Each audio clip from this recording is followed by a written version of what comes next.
So one of the upcoming DCU projects that I'm actually most excited about is the untitled Bane and Deathstroke movie. And luckily, on July 17th, a reporter from The Wrap did an interview on the Box Office podcast, and he reported that the script for this untitled Bane and Deathstroke movie has finally been submitted. Each of you just throw out one DC movie that you want to see out of this new universe. All right, simple. The one that they actually have a script for that was recently delivered, Deathstroke and Bane. The script is in, and I'm going to put that in the reporting, so you kind of like got a scoop there. So today, in celebration of this absolutely fantastic news, I've decided that we are going to take a look at 5 of the most popular Deathstroke fan casts and rank them based on how well they would actually fit the role of Deathstroke in the DCU. But you guys know the drill by now. In order to properly rank these actors, we need to establish what James Gunn is actually looking for in his potential DCU Deathstroke. And this is the part where I usually go into a segment about age, height, physique, and characterization. But today, we're going to be doing things a little bit different. So I'd like to introduce you guys to a fellow DC content creator who's about to break down Deathstroke way better than I ever could, because his DC ball knowledge is matched only by other heavy hitters in the DC space. So please welcome M. Enterprise. Yo, wanted to say special thanks to Ty for the dope collab idea. Hope you've been enjoying his content as much as I have. He asked me to go over the general gist of who Deathstroke the Terminator is in DC Comics and how I think he should be portrayed in the DCU, a universe that's filled to the brim with metahumans and a multitude of fantastical elements. So let's get right to it. Slade Wilson, better known as Deathstroke, has been consistently stated to be the deadliest and most lethal assassin / mercenary in the DC universe, a contract killer who's willing to complete his mission by any means necessary, which has led him to cross paths with a multitude of DC's heroes. But he's primarily known as the main adversary and nuisance to the Teen Titans. Yes, he's been beefing with this group since they were teenagers and is still having problems with them to this day. Deathstroke made his first appearance in 1980's The New Teen Titans issue 2, created by Marv Wolfman and George Perez. Slade Wilson enlisted in the military at just 17 years old and proved to be an exceptional soldier over the years, eventually being promoted to the rank of lieutenant colonel. He would end up volunteering for a military experiment that was intended to allow him to resist enemy truth serum,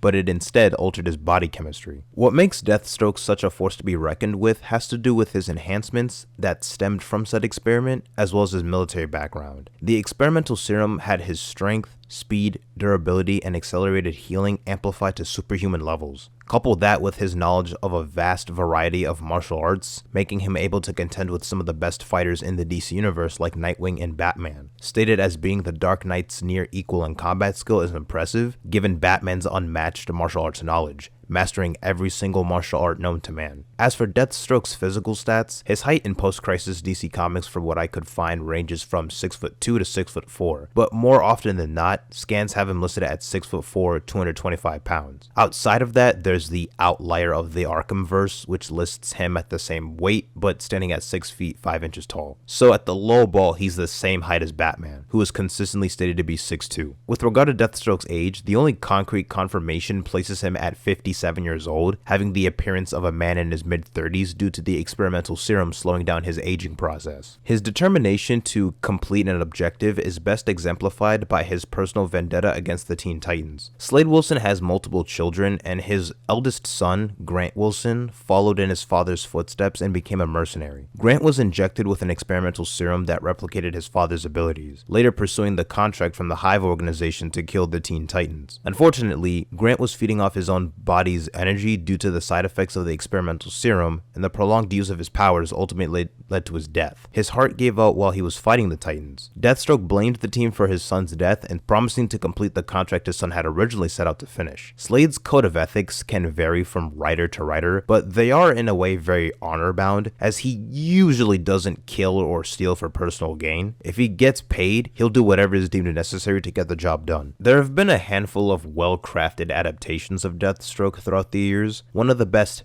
physical renditions of the character can be seen in Batman Arkham Origins in terms of his design and combat prowess. Practically everybody and their mother loves that one Arkham Origins boss fight. I mean, they were boxing for real. We prefer to stay silent on what they did to him in Arkham Knight.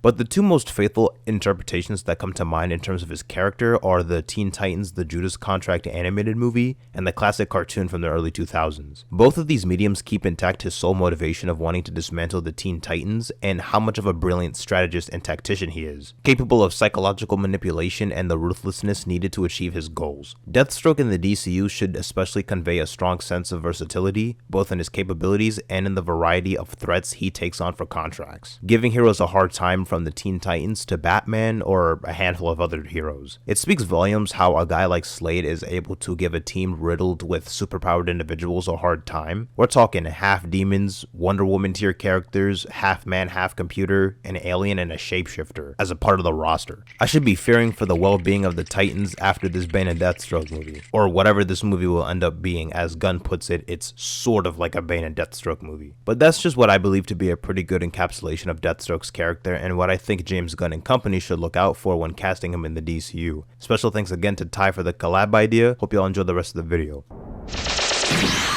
M Enterprises, people, in the off chance that you haven't heard of him, I encourage you to go check out more of his videos. God damn.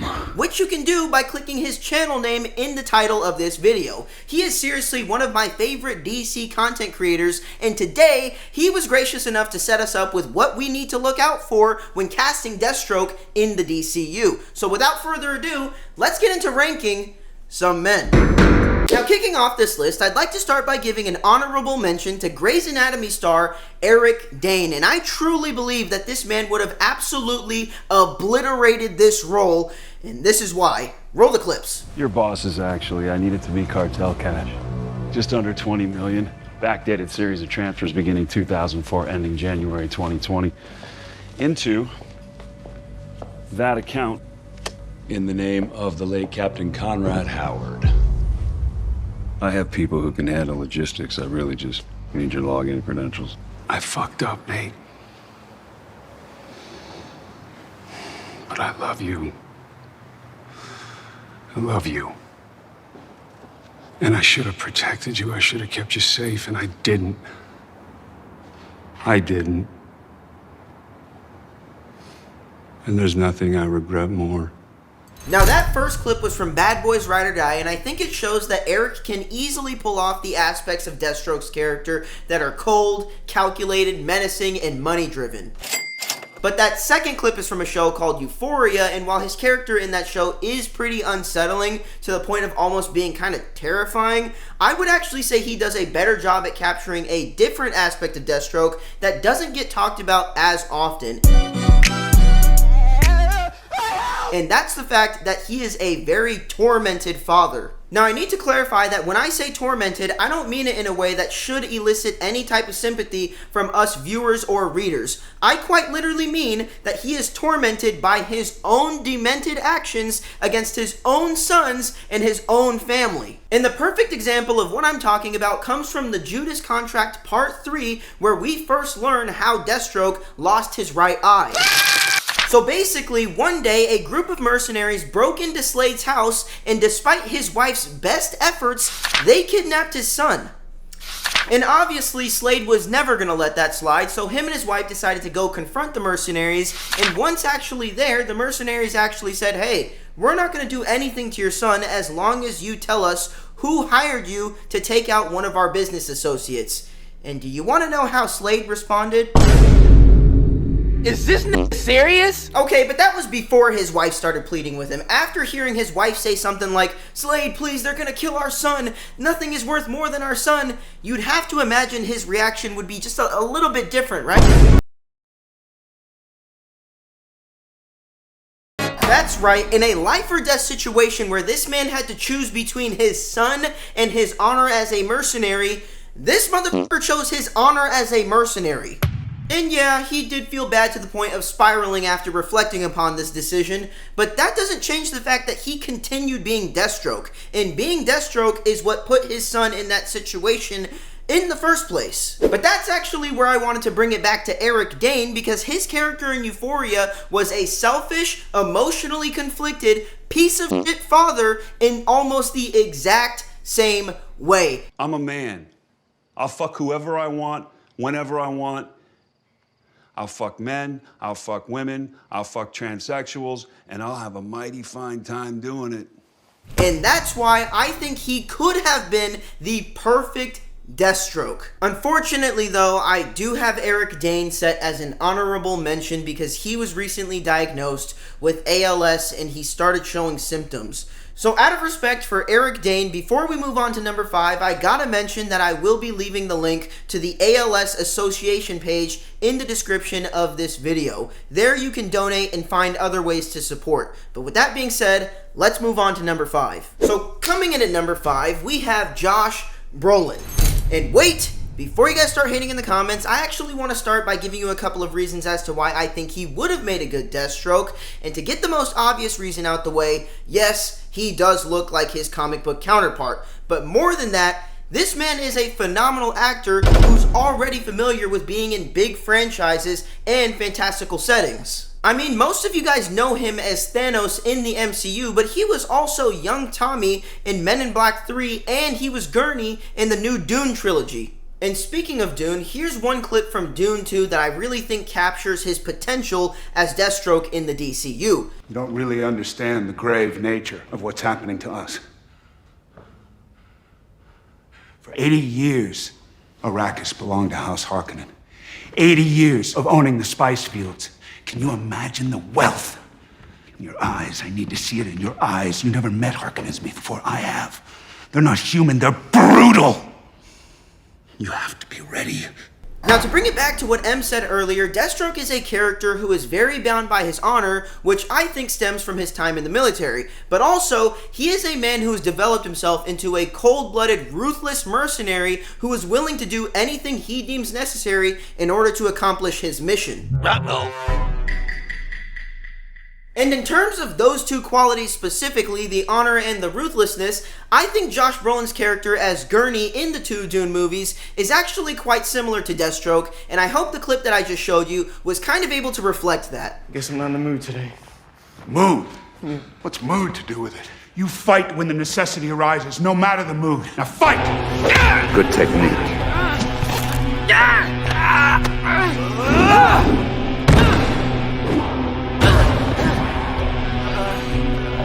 Good, but not perfect. Additionally, for an older guy, he's actually been pretty good at staying in shape. So much so, to the point where he still does some of his own stunts. And if you need any proof that he did this stunt that I'm showing you on screen right now, here's a picture of the aftermath. Okay, wait, Ty, you've brought up a lot of positives as to why Josh Brolin could be Deathstroke in the DCU, and it sounds like you would definitely be down with this casting, so why is he so low on your list? Well, if you've been following me for a while now, then you probably already know what I'm about to say, but the problem with Josh Brolin playing Deathstroke in the DCU comes down to the fact that this man is 57 years old. That means by the time they actually start filming this Bane and Deathstroke movie, he will either be 59 or 60.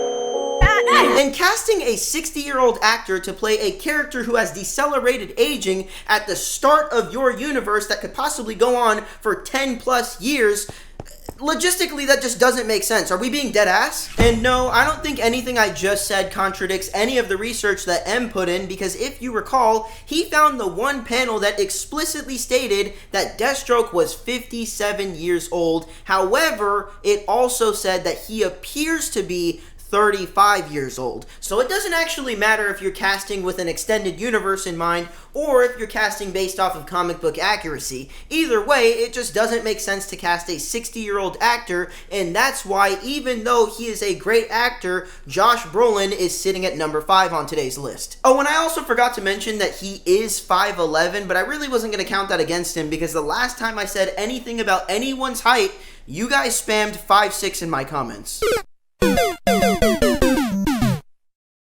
So coming in at number 4, a lot of you guys probably didn't see this coming, and a couple of you guys might even call this a bit of a stretch, but here's the thing. Alright, no more Fantastic Four jokes. So coming in at number 4, we have Nikolai Coster-Waldau. And after reviewing this man's work, I completely understand why the fan casting community wanted this man to play not only Joel from The Last of Us, but now they want him to play Deathstroke in the DCU. Not only does he have the look for both characters, but I actually found a clip that kind of includes both Joel energy and Deathstroke energy. So here's the clip. I remember hearing about the disappearance of your daughter. Things like that didn't happen around here. Yeah, the world's a shitty place. Can be. No, it was for the girl you found today. Let me just say, that was fire. No, but for real, the reason that I wanted to show you guys that clip was not only because it showcases that Nikolai can pull off that tormented aspect of Deathstroke's character, but also this is the role where he gave us the most Deathstroke voice that I have personally seen from him so far. What are you?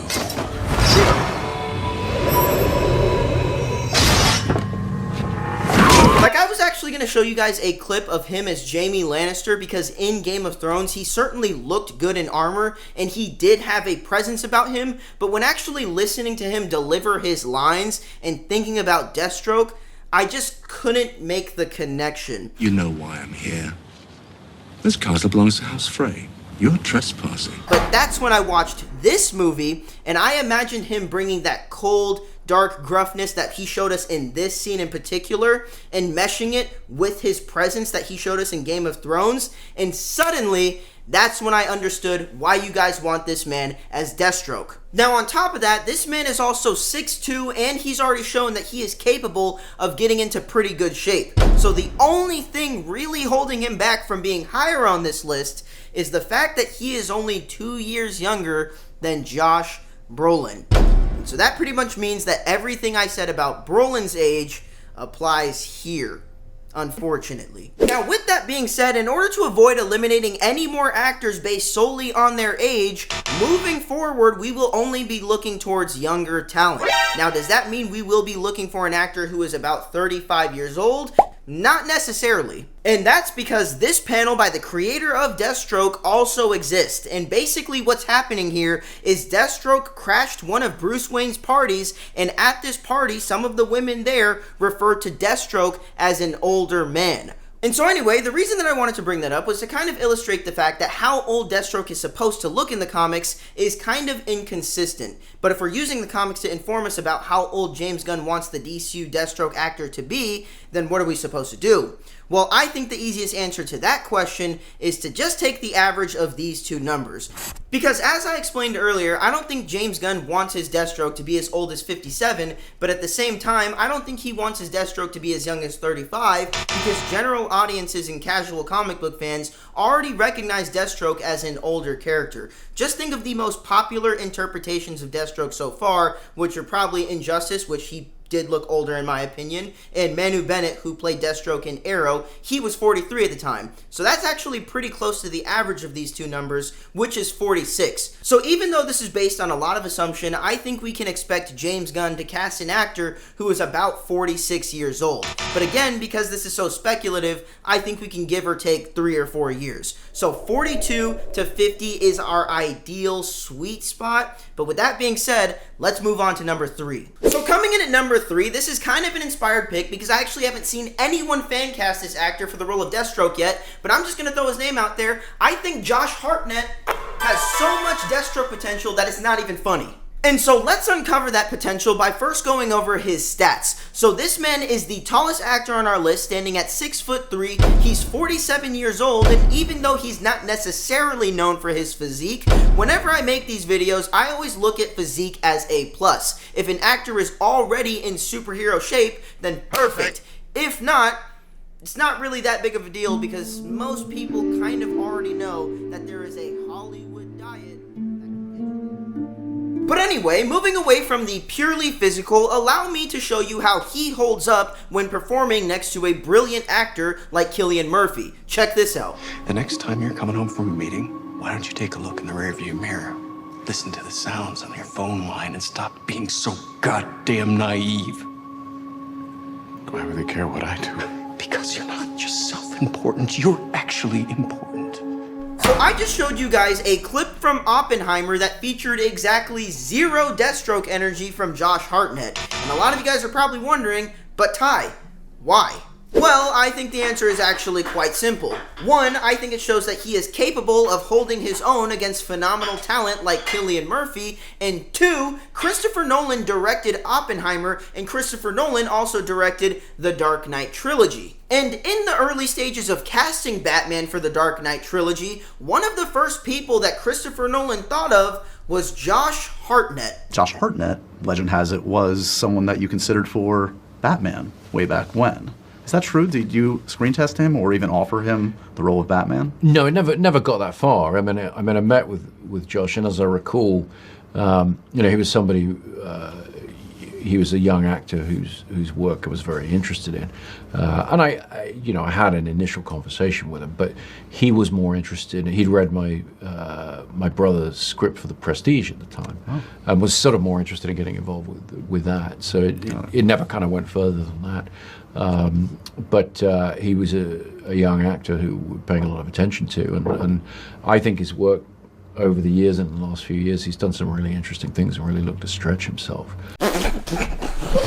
Now, as you guys just saw, even though Josh Hartnett never actually auditioned for the role of Batman, Christopher Nolan still saw Batman potential there. And the reason that I wanted to bring all of that to your attention is because in Deathstroke's first solo run written by his creator, there are 2 pages in issue number 7 that really stuck out to me when researching this character. Now, the first page starts by showing us Batman talking to Alfred, and he's kind of just voicing his confusion surrounding Deathstroke and his recent actions, to which Alfred responds, "What a relief, sir. I thought I was the only one who didn't understand the mental convolutions of those wearing face masks and body armor." And so as Batman's kind of listening to Alfred and driving down the street, he sees a couple of guys trying to break into a jewelry store. So he slows down to kind of make his presence known and deter the crime. They see him and they run away. And now on the very next page, we see Deathstroke driving down the street. He sees a crime in progress. There's a couple of guys. They're beating up a Santa Claus, and he just fucking blows their kneecaps off. Now, for those of you who didn't catch that, that was basically the creator of Deathstroke telling us that he believes that Batman and Deathstroke are cut from the same cloth. Now, that doesn't mean that they are one and the same. Nice shot! But it does mean that despite their differences, there are more similarities between the two than you would actually think. Now, to bring it back to the Fancast, if Christopher Nolan, the man who cast Heath Ledger as Joker and stuck by that decision despite all of the fan backlash, if that man saw Batman and Josh Hartnett, then I think Josh Hartnett could do something equally as interesting in the role of Deathstroke. I'm not great at a lot of things, Rachel, but keeping my 2 lives separate is not one of them. And now, after having said all that, a couple of you guys are probably wondering why I don't have Josh Hartnett higher on this list. And truthfully, it just comes down to the fact that the next 2 actors on this list both have roles that are more adjacent to Deathstroke's character than any role that I've seen Josh Hartnett in. So in order to show you what I mean, we need to move on to the next actor. So coming in at number 2, we have another actor who has now aged out of the role of Batman, but aged into the role of Deathstroke. And of course, I am talking about none other than Jensen Ackles. Now, this man is 6'1", so he's only an inch shorter than our lower height threshold. He's 47 years old, so by the time they actually start filming this Bane and Deathstroke movie, he will probably still be within the ideal age range, and in terms of physique, we know he can get there. Now, on top of that, almost everything I said about Josh Hartnett and Batman can also be applied to Jensen Ackles, because he's actually already played Batman in multiple DC animated projects. But that's just the icing on the cake with this Fancast, because the thing that really convinced me that Jensen Ackles would do an amazing job as Deathstroke in the DCU was his role as Soldier Boy. There's got to be a way we can wake him up. Find Storm, put him into this. He can stamp him out. Okay, great. But he's about to be dead. Wait, just hang on. If we grab Mindstorm, we make him help Butcher, No way. and then you can kill him. Then you can go to town on him, man. I don't give a fuck. Hey, if you can act hysterical, I'm gonna slap you like I'm Connery. Now, unless you want to end up like your friend there, it ain't worth the risk. Okay, so after watching that clip, there are actually a couple of different things that I noticed, but the first thing that I wanted to point out was his voice. That was a voice worthy of the title, Deathstroke the Terminator. And now the second thing that I wanted to point out was how much that last line really reminded me of this panel in particular that kind of just illustrates the fact that Deathstroke has always maintained his now infamous mission first mentality. Now the final thing that I wanted to point out about this clip was the fact that this was the least offensive Soldier Boy scene that I could find. And I'm willing to bet that most of you guys have already seen The Boys, so most of you guys can vouch for me when I say that almost every scene that included Soldier Boy included him saying something that was either sexist, racist, homophobic, or any other type of ism that you can think of. And yet, for some reason, Jensen Ackles was able to play this character with so much charisma that he became a fan favorite. In 4 seasons, he was only in 1, but by the time he was done with that 1 season, people were begging for more. And that's the exact type of actor we need to play Deathstroke. Because at the end of the day, Deathstroke is a deplorable human being that does horrendous shit.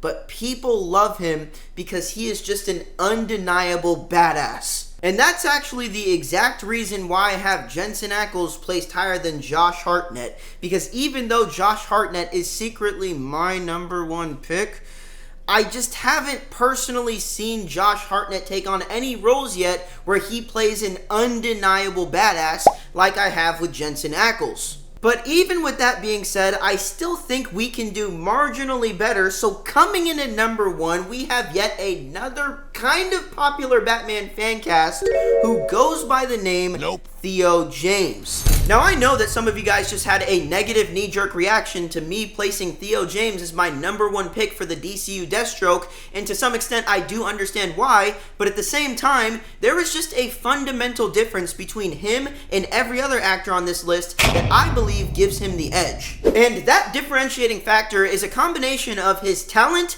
and his age. I mean, I've only seen this man in 3 things so far, and yet I am convinced that he possesses both the movie star quality of Josh Hartnett and the badass charisma of Jensen Ackles. Now, I will show you guys a clip, but first I'd like to quickly go over his age.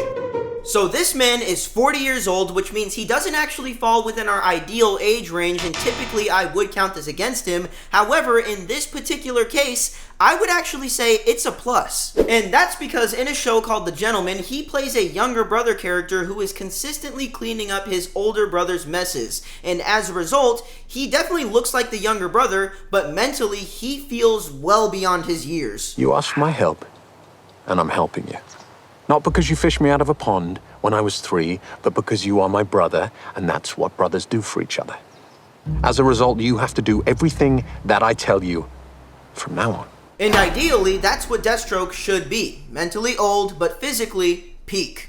Now, before you guys start rebuttaling in the comments, Jensen Ackles and Josh Hartnett don't look like they're pushing 50, I will say I do agree. They looked great for their age. But if we're taking longevity into consideration, because hopefully this will be a universe that lasts longer than 10 years, then I do think it is wiser to cast a younger actor who can play older, rather than an older actor who looks slightly younger than they actually are. But anyway, now that we got that out the way, we can finally get into some clips that convinced me that Theo James would make a killer Deathstroke. Roll the clips. Money. What money? Freddy's money, which is my money. There's nothing I can do about that now, mate. Fight started. Eddie, I got this under control, okay? Freddy, I'll deal with you later. You need to go and find whoever laid the bet and get my money back. Now, after watching that clip, I'm not going to sit here and try to convince you that that was Deathstroke in every way except name. However, I do want you to consider this. In that scene, we got to see Theo James as a former military man use intimidation tactics in order to get his money back. And again, I know that's not exactly Deathstroke, but the elements were definitely there. And I'm actually pretty confident that with a little bit of tweaking, this is what we could expect to see from a Deathstroke performance by Theo James. The intensity, the intimidation, and of course, the questionable ethics. So just so I've got this clear in my mind, in order to stop ourselves being associated with criminals, we are going to become criminals. We're not criminals, Freddy. Alright, that last part was a joke, but I actually have zero doubt in my mind that Theo James could make the necessary adjustments going from The Gentleman to Deathstroke, because along with his formal education at Bristol Old Vic Theatre School, a highly respected drama school in the UK, his role selection is actually quite diverse. For example, he recently took on a comedic role in a movie called The Monkey where he played a set of twins. Yes, that's right, he played 2 different people in this movie, and while in this role, he seemed to be having a lot of fun. And as a result, he received both critical and fan praise. But another role that he recently took on is one that you might actually recognize, and that's because this man voiced Bastion in X-Men 97. That's right, this man has already played another supervillain, and a creepy one at that. So long as you don't resist. Simply listen and obey. Alright, I think that's actually a pretty good place to stop and kind of summarize what we have so far. So Theo James has the range, he has the formal training, he's the right age with the right amount of grit, he's got the physique, he possesses the best qualities of both Josh Hartnett and Jensen Ackles, and so when you combine all of these factors and you take all these different things and put them together, I think that gives you the perfect recipe for the DCU Deathstroke. Oh, and I also forgot to mention that he is 6 foot even, so he's actually 2 inches shorter than our lower height threshold, but again, I don't think that really matters too much because when you put on a tactical boot, you're practically 2 inches taller, and if not, it's actually not that difficult to fake an inch with camera angles. But alright guys, that's actually where we're going to end it because the sun is coming up. I just realized that this is probably going to be my longest video yet, and I'm about to be in editing hell. But also before you go, please check out M Enterprise if you don't know who he is already. This man really put in the work and actually submitted his part of the video. He gave it to me a long time ago, and I've actually been kind of slacking. So M, if you made it this far, I am super sorry. There's really no excuse. But I do really appreciate how much work you put into your portion of the video and how timely you were. So in an effort to pay you back, I'm just going to try to make this video as good as I possibly can with the best editing, even though it's about to be hell. But yeah, I'm about to go get 2 hours of sleep and then I gotta go to work. Hopefully I see you guys on the next one. Peace!